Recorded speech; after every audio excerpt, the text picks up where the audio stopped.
না, আমাদের নিরাপত্তা বাহিনী আছে, নিরাপত্তা নিয়ে কোনো শঙ্কা নাই। এটা নির্ধারিত একটা ভোট গণনা করে সঠিকভাবে আমরা তুলে নিয়ে আসবো, এটা নিয়ে আমরা আলোচনা করেছি এবং এই ক্ষেত্রে জনগণ আমাদের সহযোগিতা আপনারাও করছেন।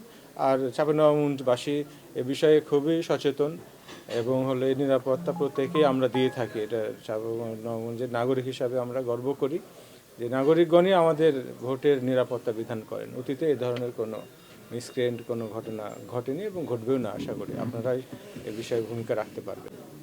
আমাদের সময় আছে এখনো 12 তারিখ তো, যে আমাদের এই যে পুলিশ, র্যাব, বিজিবি, সেনাবাহিনী এটা একসাথে আমরা মাঠে মুভ করবে। ইতিমধ্যেই বিজিবি এবং সেনাবাহিনী চলে আসছে মাঠে। কয়েকদিনের মধ্যে দেখবেন যে যখন তারা একেবারে গ্রামে গঞ্জে ছড়িয়ে পড়বে তখন নিশ্চয়ই নিরাপত্তা বোধটা আমাদের মধ্যে চলে আসবে। ধন্যবাদ সবাইকে।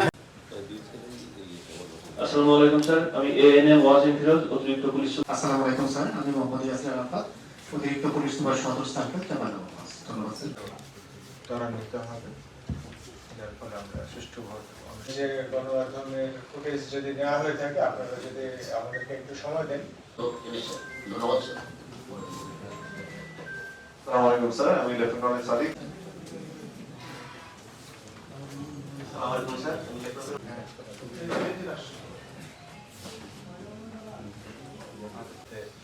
একেবারে পরিচয়টি হলো, এটা আমরা মনে করি যে আমাদের হিসাবে আমাদের কাজ করেন আমাদের তথ্য অফিস, ফায়ার সার্ভিস, আমাদের পল্লী বিদ্যুৎ, তাদের অনেক গুরুত্বপূর্ণ ভূমিকা আসলে আছে।